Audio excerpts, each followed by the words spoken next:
America's first Hindu lawmaker now in Trump's cabinet. Trump 2.0 administration has appointed former Democrat Tulsi Gabbard as now the Director of National Intelligence ever since she's also become a staunch Republican supporter. This role will, that means, sit at the top of US intelligence agencies, serves as the president's main intelligence advisor as well. But with this announcement, more importantly for Tulsi Gabbard, she becomes the first Hindu congresswoman and leading the spy agencies. But that comes with a certain background that she's had. She has served in the Army National Guard for more than 2 decades. Trump has said that Tulsi is a proud Republican now who can bring her fearless spirit into the intelligence community. Now remember that she has been lately vocal also about atrocities, for example, on the minority Hindu community in Bangladesh, slammed Pakistan army for atrocities against the Hindu minorities in 1971. So she's been very clear with her views, specifically not just about America, but in other parts of the world as well. As a member of Congress, I introduced a resolution that called for the protection of Hindus and religious minorities in Bangladesh, people who continue to be targeted and persecuted to this day. Now, the height of this persecution actually began 50 years ago when the Pakistani army systematically murdered, raped, and drove from their homes millions of Bengali Hindus because of their religion and ethnicity. On March 25th, 1971 was the beginning of a systematic targeting of Hindus in Bangladesh by the Pakistani military.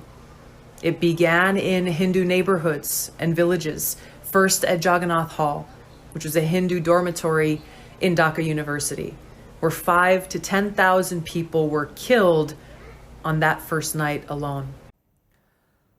So let me also give a bit of background about Tulsi Gabbard. She took her oath of office in 2013 first, and that happened on the Bhagavad Gita. That's what caught everyone's attention.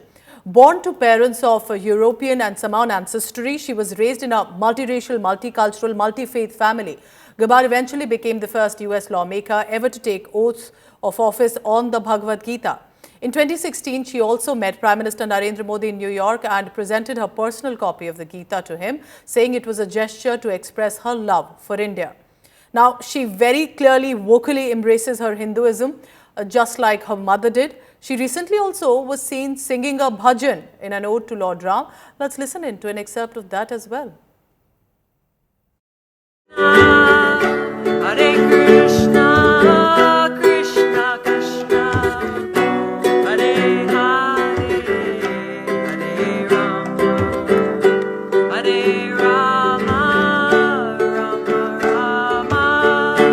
Rama Rama, Hare Hare, Krishna, Krishna Krishna, Hare Hare.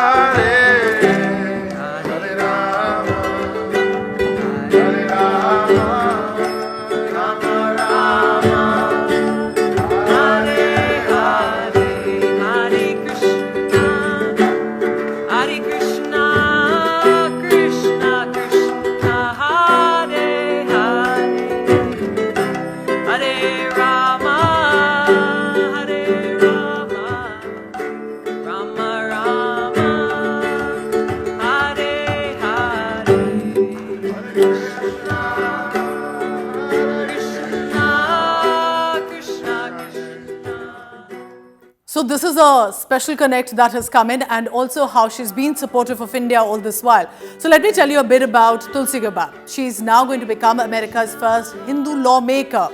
In 2013, that's how basically her journey had started.